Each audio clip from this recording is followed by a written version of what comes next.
हल्द्वानी में आईएएस दीपक रावत ने 2 से 3 दिन पहले बनभुलपुरा में एक सीएससी सेंटर में छापेमारी की थी। यहां पर बाहरी मुसलमानों का उत्तराखंड का स्थायी निवासी बनाने का कार्य धड़ल्ले से चल रहा था। अब आईएएस दीपक रावत के छापे के बाद बड़ी कार्रवाई की गई है। जी हां, फर्जी दस्तावेज से स्थायी निवास प्रमाण पत्र हासिल करने के मामले में बनभुलपुरा पुलिस ने अर्जुनवीर समेत 3 आरोपितों को गिरफ्तार कर लिया है। एक आरोपी यूपीसीएल का कर्मचारी है, जो कि लाभार्थी के नाम पर पुराना बिजली का बिल यहां पर मुहैया कराता था। वहीं पुलिस ने तीनों आरोपियों को कोर्ट में पेश कर सलाखों के पीछे भेज दिया है।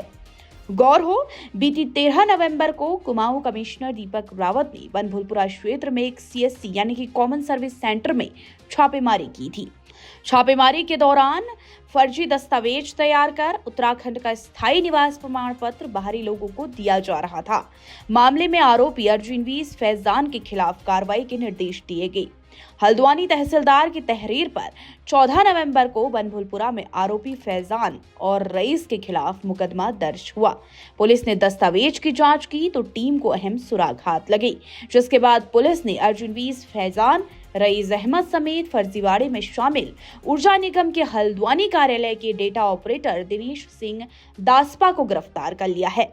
नैनीताल एसएसपी मंजुनाथ टीसी ने बताया कि आरोपितों से पूछताछ में आरोपी फैजान ने बताया कि रईस अहमद के स्थायी निवास प्रमाण पत्र बनाने में उन्होंने किसी दूसरे व्यक्ति रईस के 15 साल पुराने बिजली के बिल का इस्तेमाल किया था। इसके लिए उन्होंने विद्युत विभाग के कर्मचारी, जो कि यूपीसीएल तिकोनिया कार्यालय में टेक्निकल गेट सेकंड के पद पर तैनात दिनेश से संपर्क किया, जिसने रईस नाम के एक व्यक्ति का 15 साल पुराना बिजली का बिल स्टाम्प युक्त प्रांतिया उसे उपलब्ध कराई, जिसका इस्तेमाल रईस का स्थायी निवास प्रमाण पत्र बनाने में किया गया। जांच में ये भी सामने आया है कि आरोपी रईस ने इसी के जरिए मैरिज सर्टिफिकेट भी बनवाए हैं। इसके अलावा आरोपी फैजान के मोबाइल से विद्युत कर्मचारी दिनेश के साथ कई और बिजली के बिल आदान प्रदान भी होना पाया गया है।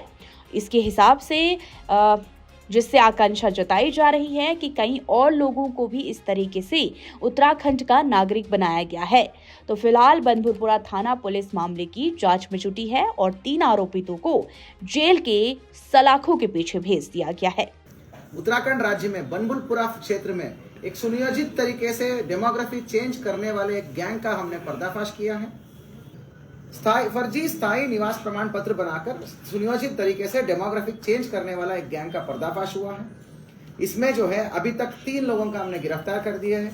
एक मोहम्मद फैजान पुत्र फुरकान निवासी बनभुलपुरा, रईस अहमद पुत्र अब्दुल हमीद निवासी अस्ताना मस्जिद बनभुलपुरा, दिनेश सिंह दासपा पुत्र गोकरण सिंह निवासी पिथौरागढ़ है, हाल निवासी हाइडल गेट के पास काठगोदाम में।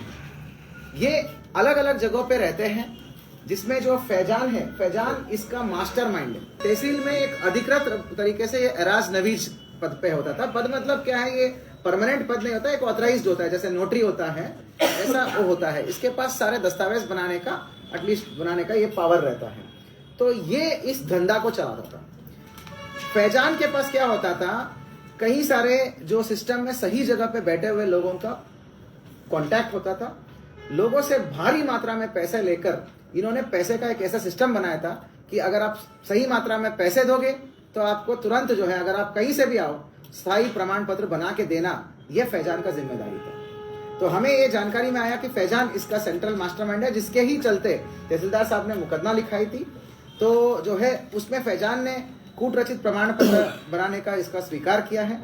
फर्जी तरीके से जो जाति प्रमाण पत्र हेतु दस्तावेजों का दुरुपयोग करते हुए रईस अहमद के नाम से फर्जी स्थायी निवास प्रमाण पत्र तैयार कराया गया एवं इस प्रकार से अन्य कार्यों को भी आगे जो है उससे अंजाम दिया सका। क्योंकि एक बार फर्जी स्थायी प्रमाण पत्र बन गया ना, उसके बाद आपको यहाँ का सभी, मतलब उत्तराखंड राज्य का सभी सरकारी योजनाओं का लाभ मिलता है और करोड़ों रुपए का सरकारी धन का, राजस्व का हानि भी होता है। फर्जी और गलत रूप से आपको सारे योजनाएं मिल जाएंगे। ये लोग योजनाएं प्राप्त करते थे। रईस अहमद ने भी अपना अपराध स्वीकारा। रईस अहमद ने क्या करता था, उसने फर्जी स्थायी निवास बनवाने हेतु फैजान को आर्थिक लाभ दिया, ये जानते हुए भी कि दिए गए दस्तावेजों के आधार पर जो प्रमाण पत्र बनाना संभव नहीं है, उसने गलत दस्तावेज का उपयोग किया और फर्जी स्थायी निवास प्रमाण पत्र का प्रयोग कर उसने अपना मैरिज सर्टिफिकेट बनाया। ये जो रईस है अपना खुद का मैरिज सर्टिफिकेट बनाया फर्जी, और उसके बाद जो है पोर्टल में रजिस्टर कर दिया। ये कौन सा पोर्टल है वो? अपनी सरकार एक पोर्टल होता है।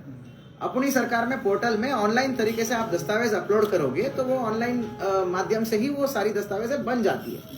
अब ये इसका मास्टरमाइंड था। इसमें एक इंपॉर्टेंट पर्सन आता है दिनेश दासपा।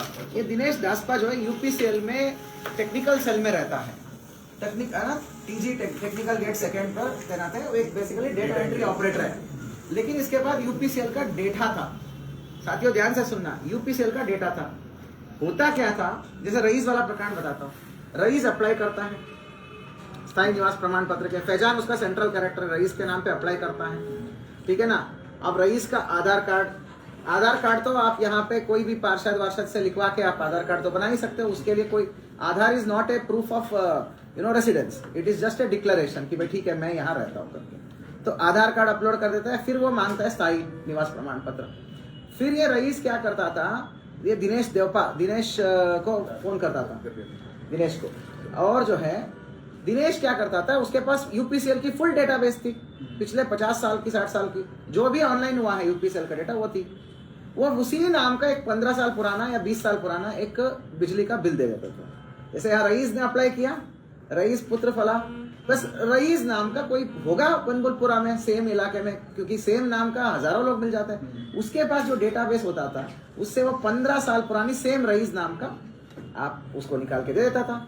उसको ये अपलोड करता था फैजान, वो फैजान अपलोड करता था, तो ये दोनों के आधार पर जो है अपनों सरकार में आराम से स्थायी निवास प्रमाण पत्र बन गया, क्योंकि 15 साल पुरानी बिजली मिल गई ना, बिजली बिल मिल गई ना। तो ये साथियों मैं बताता हूँ एक व्यवस्थित रैकेट है। यहाँ पर सिस्टम के अंदर भी कुछ लोग हैं, और भी कौन कौन लोग इन्वॉल्व है ये सब जांच का विषय है। आवश्यकता पड़ने पर हम एसआईटी भी बनाएंगे, और जो है सभी पीएचक्यू और अलग अलग टेक्निकल सेल्स का सबका मदद भी लेंगे।